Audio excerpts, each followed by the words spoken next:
बिस्मिल्लाहिर्रहमानिर्रहीम। अस्सलाम वालेकुम स्टूडेंट। और आज की हमारी वीडियो है प्रेशर के बारे में, जो कि क्लास 9th है, चैप्टर 7 का टॉपिक है प्रेशर पढ़ने के लिए जा रहे हैं।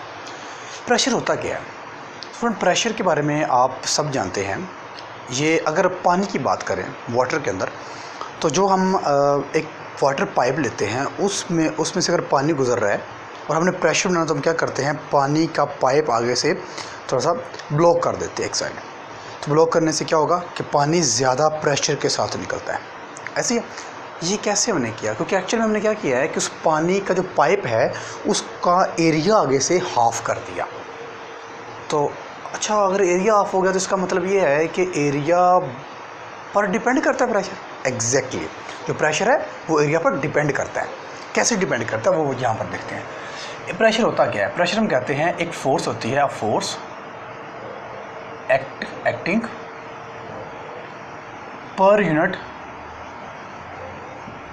Per unit area on body.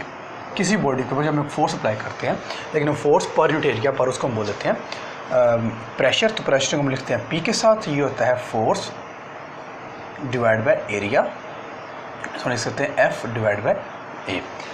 अब इसके अगर हम यूनिट की बात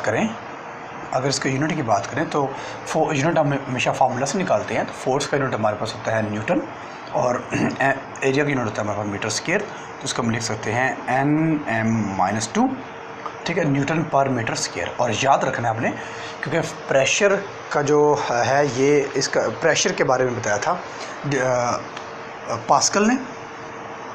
पास्कल वाज अ साइंटिस्ट, तो इसलिए पास्कल ने इसका यूनिट अपने नाम पर रखा। तो उन्होंने कहा कि न्यूटन पर मीटर स्क्वायर जो होता है वो इज इक्वल टू पास्कल के होता है, यानी कि 1 newton per metre square is equal to 1 PA stand for pascal.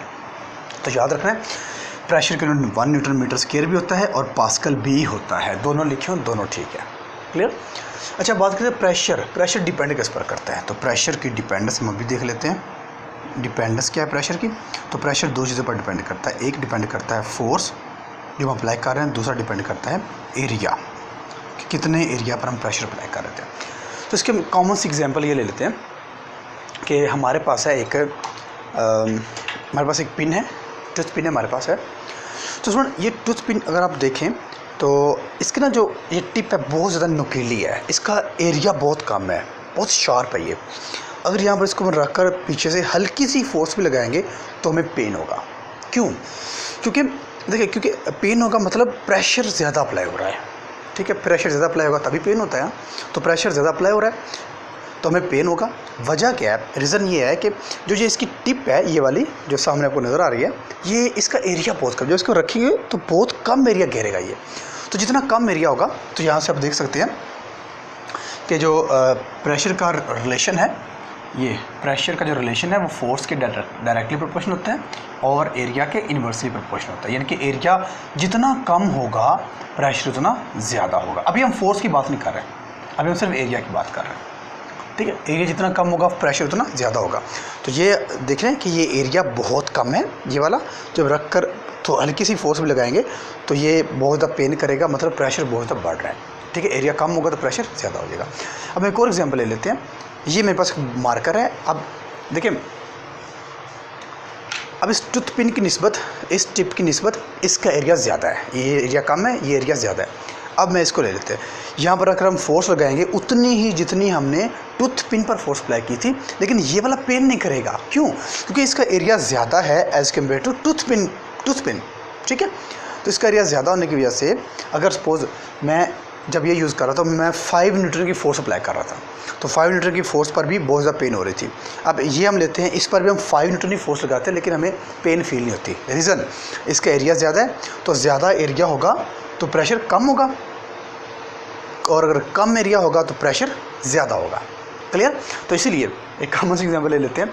एक मेल का शू है जो आपको पता है नीचे बिल्कुल फ्लैट होता है, और एक फीमेल की हील है, वो बिल्कुल एक पेंसिल हील होती है। दोनों मारे जाते हैं, एक बंदे को दोनों से पिटाई होती है। तो जस्ट इमेजिन कि कौन सा ज़्यादा पावरफुल लगेगा, किससे ज़्यादा पेन होगी। मेल वाले शू से या फीमेल वाले शू से? ऑफ कोर्स फीमेल वाले शू से। रीज़न क्या है? रीज़न ये है कि जो फीमेल का शू है उसका एरिया कम होता है। वो जो की हील है ना छोटी सी, वो कम एरिया होगा, बिल्कुल पेंसिल हील है तो ये कम एरिया होगा, तो कम एरिया होगा तो प्रेशर ज़्यादा लगेगा। जबकि जो मेल का शू होता है उसका नीचे से एरिया बहुत ज़्यादा होता है, फ्लैट होता है, एरिया ज़्यादा होगा तो प्रेशर एरिया जब ज़्यादा होगा तो प्रेशर कम अप्लाई हो जाएगा। ठीक है, तो इसलिए फीमेल के जूतों से बच कर रहना चाहिए। तो उसमें ये था हमारे पास प्रेशर।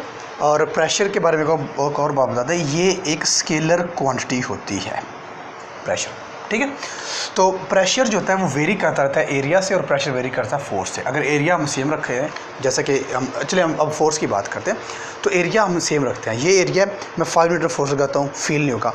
यही एरिया मैं 100 न्यूटन फोर्स लगाता हूँ तो हाथ को पेन होना शुरू हो जाएगा। तो फोर्स अप्लाई कर ज़्यादा करने से प्रेशर ज़्यादा होता है, एरिया कम करने से प्रेशर ज़्यादा होता है।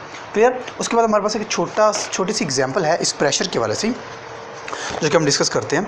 तो प्रेशर अगर हमने मालूम करना हो किसी ऑब्जेक्ट पर, तो हम ये कह सकते हैं कि हमारे पास एक फोर्स जो हम अप्लाई कर रहे हैं वो है 200 न्यूटन की, और जो हमारे पास एरिया है वो है हमारे पास 10 मीटर स्क्वायर का। तो हमने प्रेशर निकालना कहते हैं, तो प्रेशर का फार्मूला होता है F/A। तो F is equal to P हमारे पास है, P is equal to F हमारे पास है 200 डिवाइड बाई एरिया हमारे पास है 10। तो ये 10 इससे कैंसिल, तो प्रेशर हमारे पास आ जाएगा 20 न्यूटन मीटर स्क्वायर या फिर पास्कल। ठीक है, ये एक ही बात है। तो इस तरह हम प्रेशर को फाइंड आउट कर रहे हैं। तो स्टूडेंट, ये था आज का हमारा टॉपिक प्रेशर।